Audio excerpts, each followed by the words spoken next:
I'm going to be going over problem at a time, the entire end of course review. So let's start with question number 1 and number 2. Both have to do with the midpoint formula. The midpoint formula looks like this.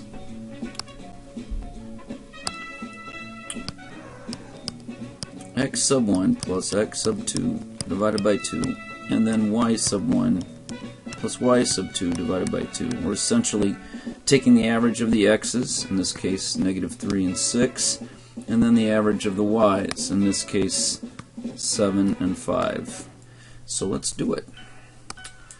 First we'll do -3 plus 6, and divide that by 2, and then we'll take 7 and add 5 and divide by 2. This is number 1. And that's going to get me 3 over 2 and 12 over 2, which when you simplify that, that's 1.5 and 6. Now let's look at problem number 2.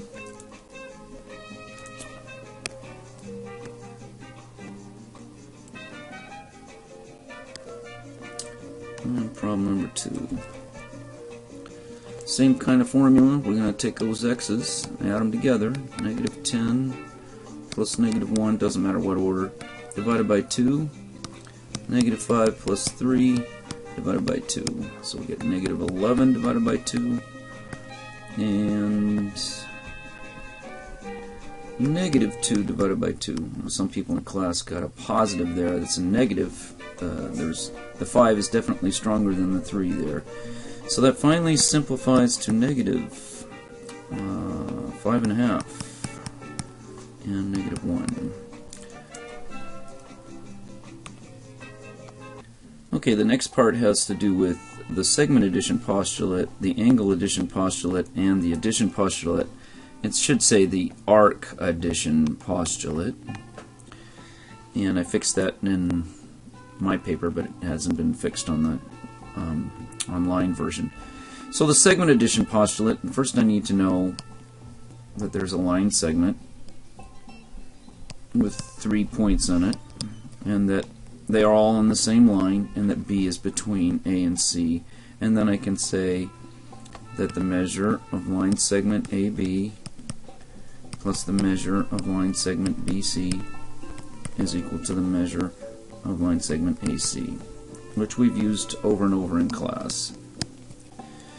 Now 3B looks very similar, except it's going to talk about angles, so we need angles that could be added together to produce a third angle. So let's come up with some letters here.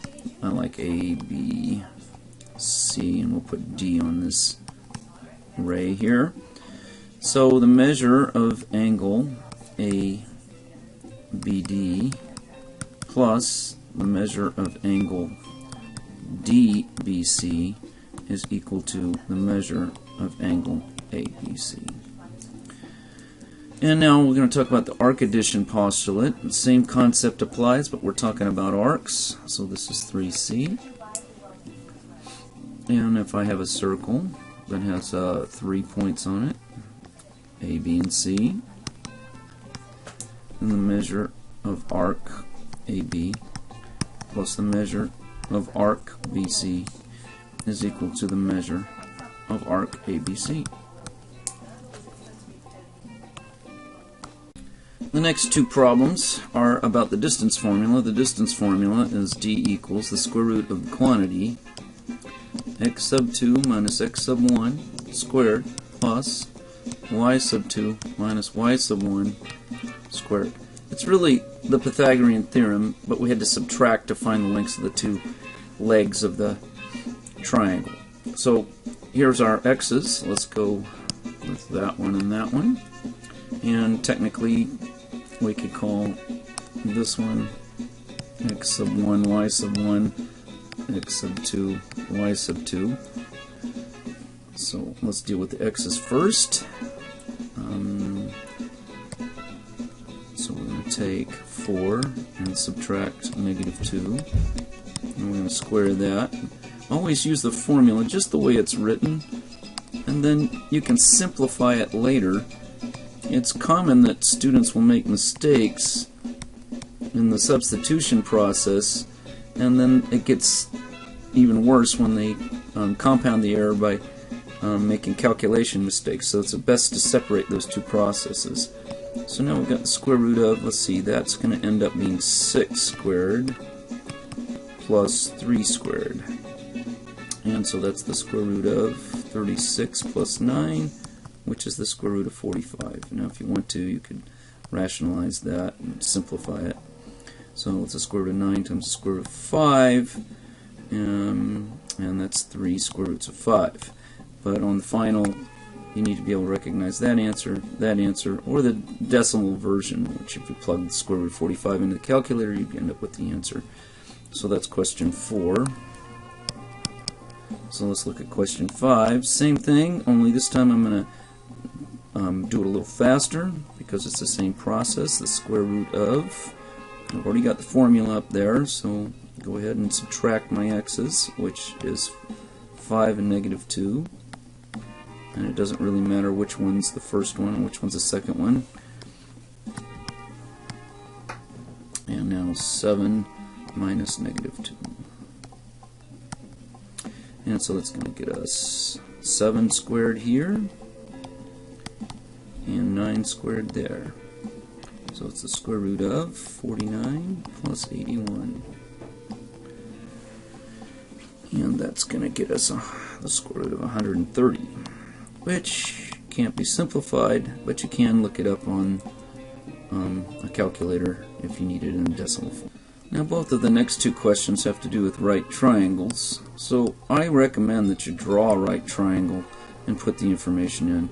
This says that the hypotenuse has a length of 8 and that one of the legs is 4 inches long, and so you're looking for the other leg. So we'll call that x. So this is a Pythagorean theorem question.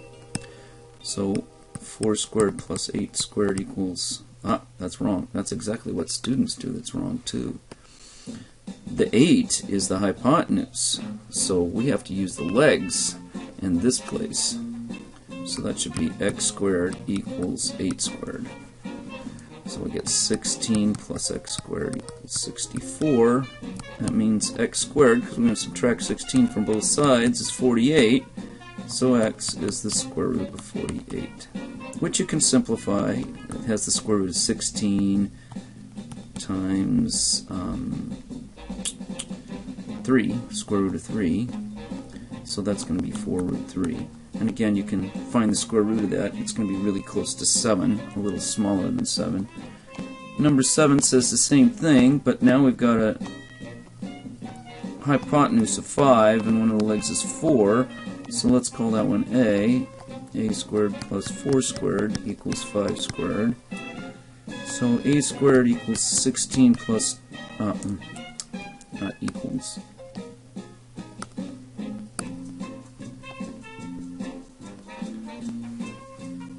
A squared plus 16 equals 25. Subtract 16 from both sides. A squared is 9. A is 3. So that one came out nice and even. And question 8 and 9. Let's see. What must be true about the equations of two lines that are parallel? Well, let's start with an equation. Let's say y equals 3x plus 1. Well, parallel lines have the same slope.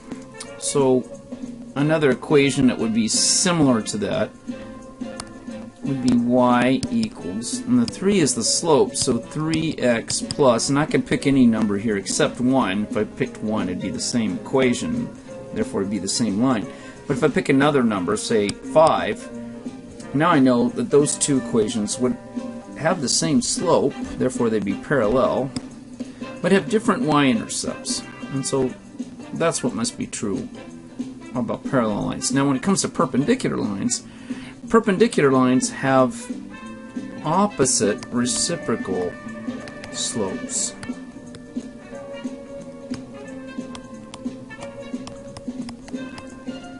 So that means that in this case, this equation, the slope is 2. So the opposite reciprocal of 2 would be negative 1/2. So my new equation on number 9 is going to look like this. Y equals negative 1/2 x plus some number b. B stands for the y-intercept. Now, in order to find the y-intercept, I would probably take this point and plug it into the original equation for x and y. Now, if I do that, y is 3, so I'm going to say 3 equals negative 1/2 times x is 0, 0 plus b. Well, this is going to cancel here, which is going to leave me with 3 equals b. Well, of course it's b, because this is the y-intercept. 0, 3 is the y-intercept. So 3 is the number I'm going to put in the equation for b. So I'll end up with the equation y equals negative 1/2 x plus 3. There's my equation. Okay, next we have question 10, which is asking us to identify which property is illustrated by each of these equations. Well, in this one, you'll notice there's two equations, x equals 2y and x plus y equals 10. And then the third equation is formed from these two. In fact, if you look closely, the second equation looks like this new equation, except that x has been replaced with 2y. And they got that from the first equation here. That's the substitution property right there. Okay, and then anytime something is equal to itself, that's the reflexive property. And finally, it looks like these two equations, the thing that's happening here is that 7 is being subtracted from both sides. Well, that is a form of the addition property, because the addition property and the subtraction property are actually the same property. C has points negative 3, 0, 0, 3, and 3, 0. Classify the triangle by its sides, and by angles. Sides means scalene, isosceles, or equilateral. By its angles means either it's an acute triangle, and a right triangle, or an obtuse triangle. So let's start by plotting the 3 points. And I'll just use black pen here and mark those 3 points. Negative 3, 0 would be right there on this scale. 0, 3 would be right there. And 3, 0 would be right there. Now I'm going to connect those points with a line segment. So I'm going from there to there. And from there to there. Ugh.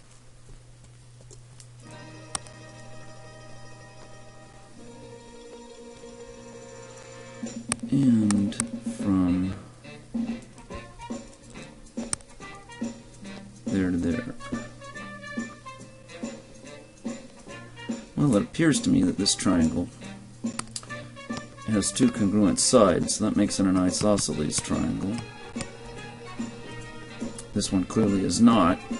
And if I notice carefully, this is a right triangle here on this side, on this left, and there's another right triangle here, and since these 2 sides are congruent, that makes that a 45-degree angle and that a 45-degree angle.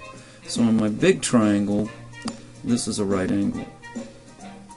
That makes this an isosceles right triangle. Okay, problem 12 is very much like problem 11. Now this has got kind of a strange scale, so you got to keep that in mind, that this is 1, this is negative 1, negative 3 on the x-axis. So we're plotting the point x, which is at 1, 3. 1, 3 would be right there. That's where our x is. And 1, 6. 1, 6 is all the way up there. So we're going to draw a line segment from there to there. And then it says that z is at negative 4, 3. So negative 4, 3 is right there. Right there. So let's draw line segments connecting those 3 points. Oops, not that one. I want the line segment tool. There it is. And you tell me what that looks like. It looks to me like a right triangle. So this is a right triangle.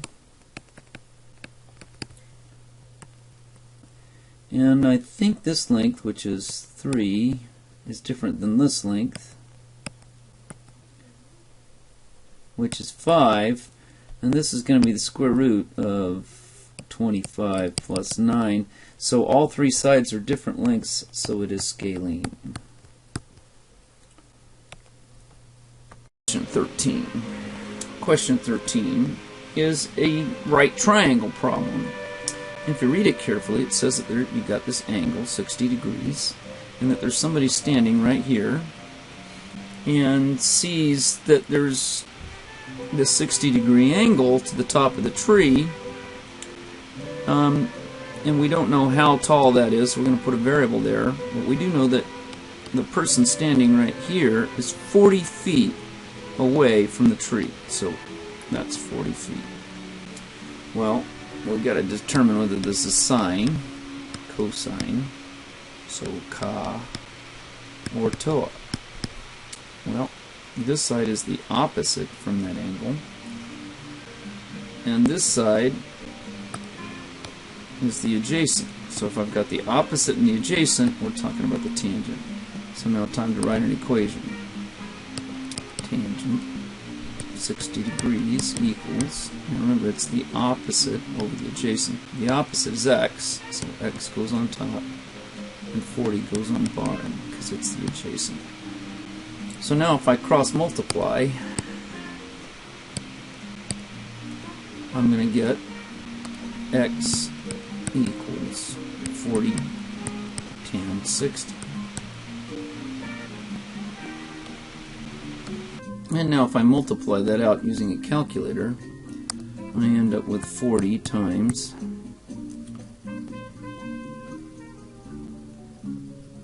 1.73,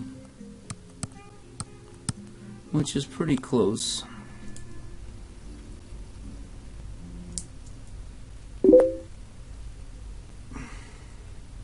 To 69.3. Okay, next question, we're asked to find the area of this triangle. In order to find the area of any triangle, I'm going to go 1/2 base times the height, which that means I need to know the base and the height. The base is from here to here. 1, 2, 3, 4, 5, 6. It's 6 here. Now the height, there's a couple different ways to measure this. One is to measure it from here to there. Let's see, that's 1, 2, 3, 4, 5, 6. That's also 6. So my area is going to be 1/2 of 6 times 6. 6 times 6 is 36, so 1/2 of 36 is 18. So it's 18 square units. And now we got area of a trapezoid. The formula for the area of a trapezoid is base 1 plus base 2 divided by 2 all times the height. So here's my first base, and it's 4 units. And this base is 6 above the x-axis and 2 below, so I think that's 8. Well, height is this line right here, which looks to be 7 units long. So I should be able to do the formula now. Area equals 4 plus 8 divided by 2 times 7. Now 4 plus 8 is 12, divided by 2 is 6, so it's 6 times 7, which is 42 square units.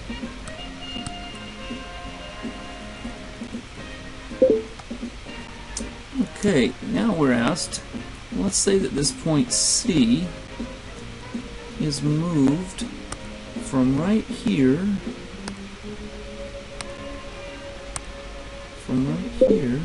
to there. Well, if I move it there, it's going to move 3 units to the right and 8 units up. So that makes it a translation of 3, 8.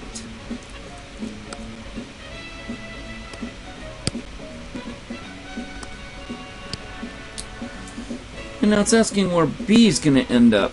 This is where my C prime ends up.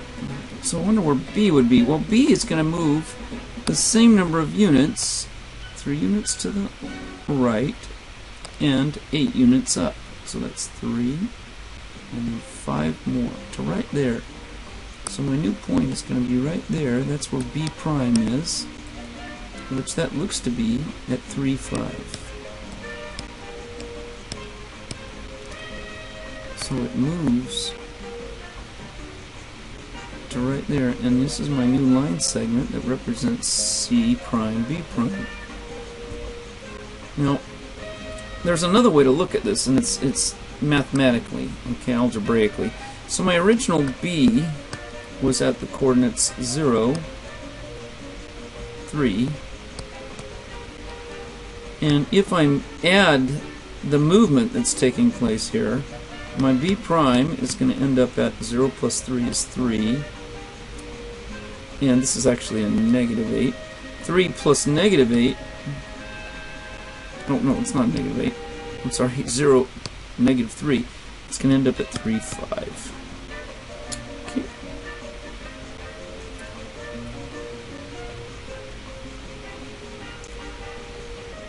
Okay, we're asked now that if the point C, which is right here, translates up to this point right here, which is the origin, it's going to make a certain movement, and the same movement we're going to do to B, so that it becomes B prime. So in this case, C moves 3 units to the right, and then moves 8 units up. So we're going to do the same thing for B now. We're going to move it 3 units to the right, 1, 2, 3, and then 8 units up. So there's 3 units, and then move 5. So it's going to put it right there. So my new B is going to be right here. And that's B prime. B prime is at 3, 5. Well, there's another way to do the math on that. And that's just to look at where B is to begin with. Where is B? B is right there. B is originally at 0, negative 3. Now the movement we had to make with C, if you remember, was 3 units to the right and 8 units up. So I'm going to write that as a part of this equation, and it looks like this. This 3, 8 means it moves 3 units to the right and 8 units up. Well, that's going to tell us where our new point is if we just do some adding here. 0 plus 3 is 3, and negative 3 plus 8 is 5. And if you'll notice, that's the same thing as that. Now, the same thing's going to happen for the next question, except it's asking about point D. So point D is right here. We can do the same kinds of things we did to move point B. Let's write down what the current coordinates of point D. The current coordinates of point D, not B. The current coordinates of point D are 1, 2, 3, 4, and negative 8. Which means if I move it the same amount here, then I'm going to move it 3, and then 8, I'm going to end up with D prime at 7, because I'm adding these up, and 0. Which means my new D point would be right there. Now, does that make sense? Does it look like I'm going to end up with the object I was expecting to? Let's see. I'm starting here, and end up there, and then I'm starting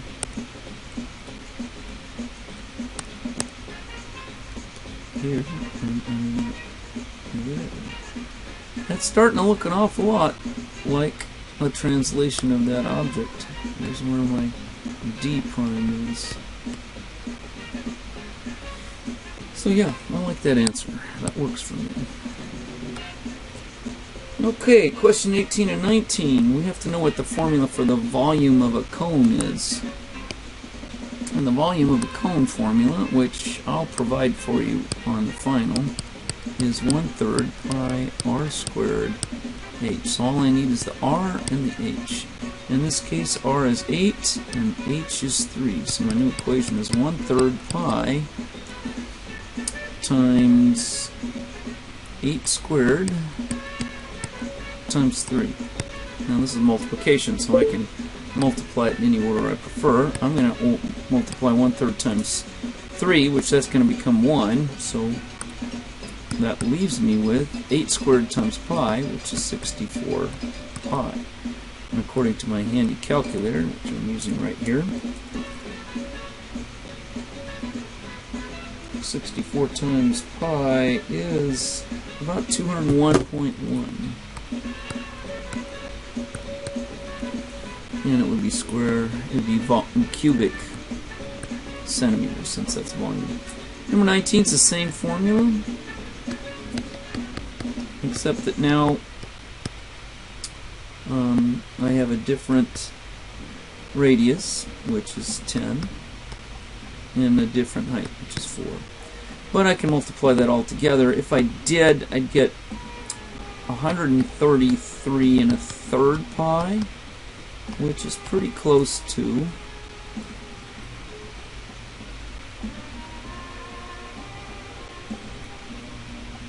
418.88 cubic centimeters. So there's our two answers for 18 and 19. Okay. On 20 and 21, notice that the formula is already given to us, so we don't have to come up with it. We don't have to memorize it. We just have to simply plug in r is 10. So v equals 4/3 pi times 10 cubed. Now 10 cubed is 1 followed by 3 zeros. So I'm going to get 4/3 times 1,000 pi, which that turns out to be 1,333 and 1/3 pi.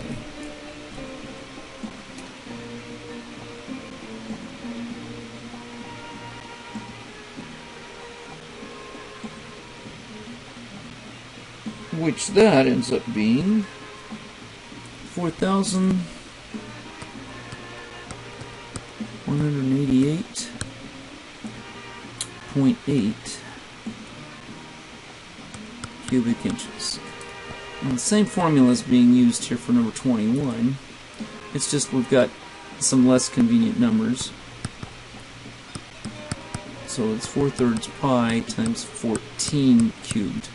Now, you will be allowed to use a calculator on the test. So I'm raising 14 to the 3rd power, and I get 2,744. And now I'm going to multiply that times 4 and divide it by 3, and then multiply that times pi. And as I did that, I got 11,494.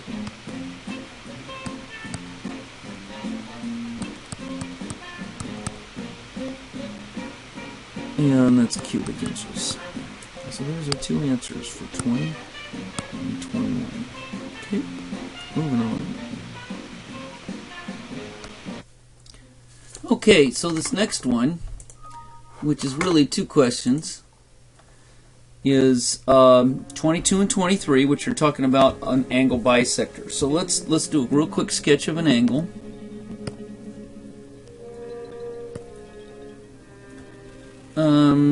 And its bisector. So we'll draw the bisector here in black.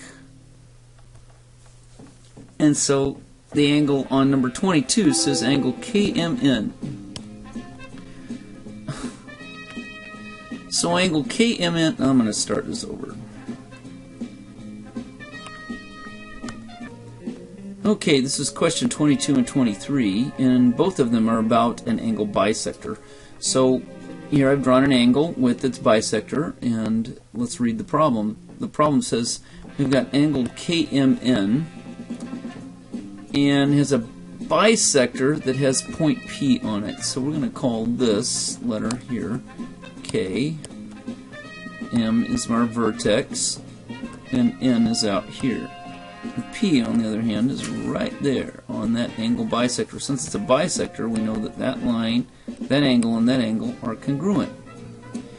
And then it says he measures angle KMP, and it's 32 degrees. KMP is this angle here, and it's 32 degrees. What is the measure of angle KMN? KMN is this angle out here, KMN. KMN. Well, that's going to be twice as big as KMP, so the answer is going to be, this is for number 22, 64 degrees, because that's the measure of angle KMN. Now, the next question is very similar to that question. We still got our angle bisector, so here's my angle. And the angle bisector. That looks like an angle bisector to me. And we know that this angle is congruent to that angle. And now we have angle LMT, so LMT with a point R on the bisector. But this time it says that the measure of angle LMT, which is this whole angle, is 32 degrees. So if it's 32 degrees for the whole angle, what's the measure of this angle, which is LMR? Well, that's half of 32. So for number 23, the answer is 16 degrees. That's the measure of angle LMR. Okay, here's 24. In 24 we've got a pyramid. Only this problem is actually working backwards. Before we do anything, we need to know what the volume formula is for a pyramid. Well, this is one I'm not going to provide for you on the test, so you have to have this one memorized. It's 1/3 the area of the base times the height. The base in this case is a square, so we're going to keep in mind that that's equal to the length of one side, in this case x, squared. That's where the B comes from. Capital B stands for area of the base.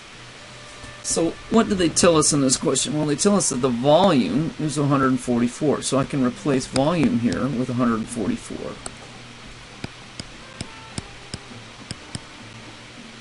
And that the height is 12 centimeters, so I can replace height here with 12 centimeters.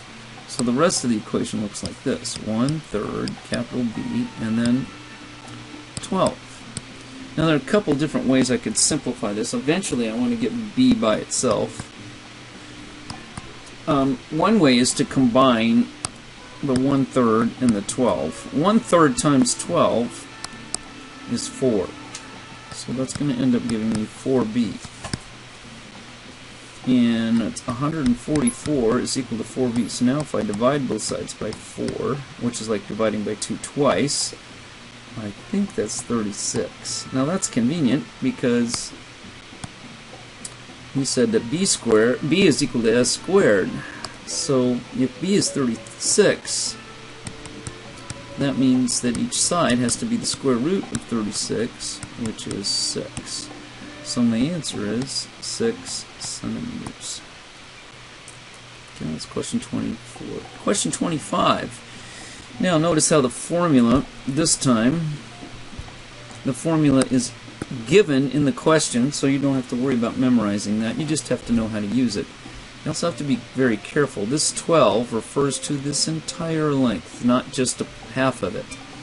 So the diameter is 12 inches. Now the formula actually calls for the radius, so we have to cut that 12 in half, and R is equal to 6. Now we can use the formula. 2 times pi times r times h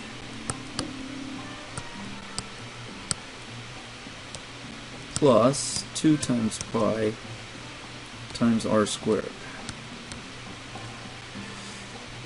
And 6 times 9 is 54, multiplied by 2 is 108 pi. And then 6 squared is 36, times 2 is 72 pi. If you add those together, you end up with 180 pi square inches. So 180 pi is pretty close to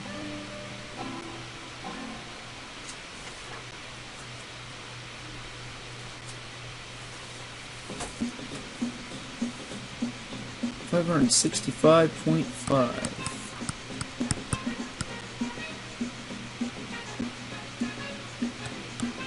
square inches.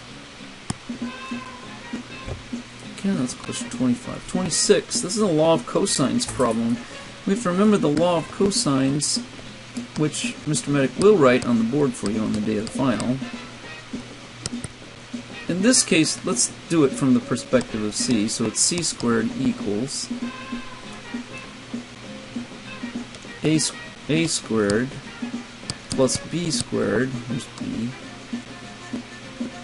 minus 2ab cosine c.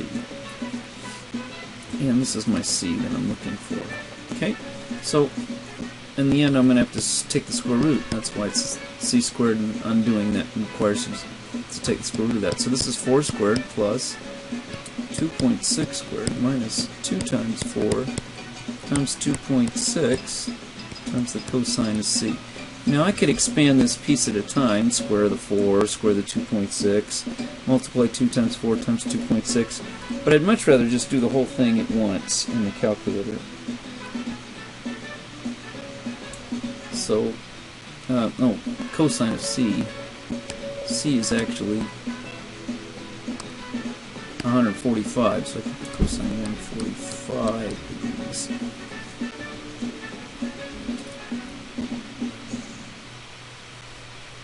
So I'm taking 145, finding its cosine, that's in degrees, yes, times 2.6 times 4 times 2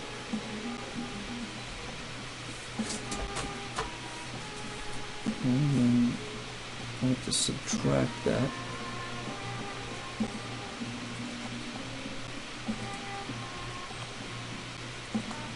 So if you put that on the calculator, you get that c squared is equal to 39.80. So that means c is equal to the square root of that, which is pretty close to 6.31. And that's a reasonable answer, given that that's 4 and that's 2.6. We know that the side, the longest side, that is the longest side, has to be less than 2.6 plus 4, which is 6.6, and that looks about right to me. This question, compared to the last one, is really, really easy. I could take advantage of the fact that these three angles have to add up to 180 degrees, but I know a little archaic rule that might be helpful to you if you remember it, and that is that 139, since it's an exterior angle, 139 degrees, has got to equal the sum of the remote interior, which is 103 degrees plus b. So if I subtract 103 from both sides, 103 degrees from both sides, I get 36 degrees is what b is. So easy question compared to the last one. Now this one, they're simply asking which trig function are we going to use, and then do I end up multiplying or dividing it. So from the first of all, this is wrong. It should say measure of angle B is 39 degrees, and that the measure of AC, not AC, CB equals 49. In which case, I have to look at the two sides and ask myself which one is this and which one is that compared to the 39. Well, this one over here is the opposite, so x is the opposite. And 49 is the adjacent side since it's right next to the b. So, if I'm going to talk about so, ka, or toa, the one that uses opposite and adjacent is the tangent. So my equation is going to be tangent 39 degrees equals x over 49. And then by cross multiplying, I'm going to end up with 49 tan 39 degrees equals x.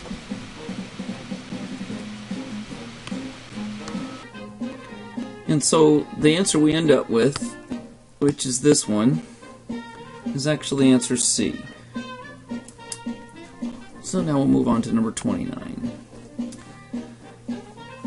Okay, so 29, you just got to read the question carefully. The first thing it says that we've got these two lines M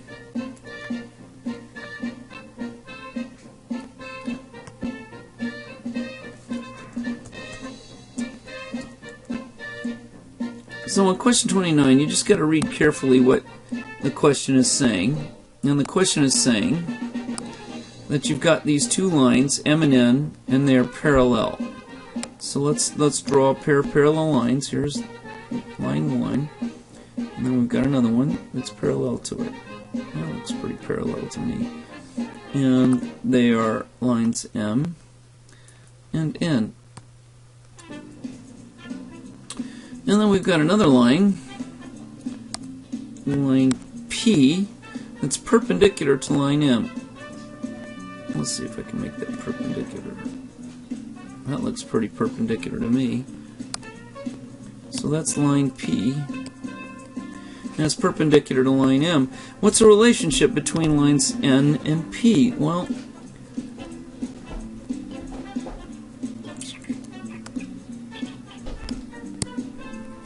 let's try that again. Okay, on question 29, it's talking about lines M, N, and P, and they all are on a flat plane.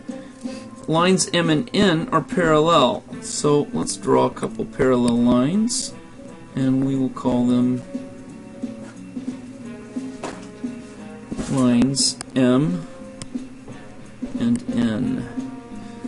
And then it says line P is perpendicular to M. So here we get another line. And this line is line P. And line P is perpendicular to line M. Now it asks what the relationship is between N and P. Could N and P be parallel? Heck no. N and P are skew? No. Skew lines only happen when you're talking about three-dimensional space. They're lines that are not perpendicular and not parallel, which is hard to show in this two-dimensional object. And we're really talking about two dimensions since they lie in the same plane. So no, that's not it. N and P are perpendicular. Yeah, that's it. Because line P doesn't end there. It goes on forever. And so it would be also perpendicular to line N. So that's the choice, is line C. N and P are definitely not the same line. They're not even oriented the same direction. You can see that they're not at all the same line. So the right answer is answer C. And now we'll go on to question 30, which is another sine, cosine, or tangent problem. But if you grab your calculator and punch in sine, you're going to be very sad because you're not asked to find what the sine is if they tell you what it is. So the real question is, can you solve an equation where they give you the information about the sine? So we'll do it the same way as we normally do. This is so, ka, or toa. Well, they kind of hint that it's sine. Let's put the x where it says Pn. So that would be right there. Now from angle P, which is what this is talking about, 28 is the opposite, and x is the hypotenuse. So we know that from so, that the sine is the opposite over the hypotenuse. So we're going to put sine of P is equal to 28 over x. 28 because it's the opposite, and x because it's the hypotenuse. Now if we cross multiply this, well, first of all, let's replace sine of P with what we know it's equal to. It's equal to 0.8, so we can put 0.8 is equal to 28 over x, and now we can cross multiply, and we end up with 0.8x is equal to 28. Well, to get x by itself, I have to divide by 0.8. If I do that, x is 35. Now, that's a reasonable length, given the fact that this is 28. This side has to be longer than that, so it makes sense for it to be 35. Now, moving on to question 31. We have an isosceles triangle. Now, there's a specific relationship that exists between the base angles of an isosceles triangle. They have to be congruent. So those two angles right there have to be congruent. Specifically, this one is congruent to that one. Now here they tell you that angle HQM is 110 degrees. Now, because that's a linear pair with this angle over here, I know that angle, which is angle MQN, has to have a measure of 70 degrees, because 70 plus 110 is 180. That makes both of these angles 70 degrees. And since it asked me about angle NMQ, that's this angle here, all I have to do is take 180 and subtract 70 twice. And if I do that, I get 40 degrees. That's what this measure is right here. And that's the answer. Now let's move on to 32. 32, remember we've got this diagram that puts all of the parallelograms into this big mega family. This is all the parallelograms. Inside the family of parallelograms, you got the R's, the rhombuses, and the rectangles. And they have this one section that they cross over. That's the squares. So squares are rhombuses, rectangles, and parallelograms all at once. So which of these parallelograms are not parallelograms? Well, the square is a parallelogram. And so a kite is not, however. A rhombus is a parallelogram. Trapezoid is not in this group. But a rectangle is. So which ones are not? Well, that would be the kites and the trapezoids. True or false? A rhombus is never a trapezoid. Well, that's absolutely true. Trapezoids are not parallelograms. They have only one pair of parallel sides. In order to be a parallelogram, it has to have two pair. A rhombus is a parallelogram because a rhombus has two pair of parallel sides. This side is parallel to that one, and this side is parallel to that one. So it's true. A rhombus is never a trapezoid.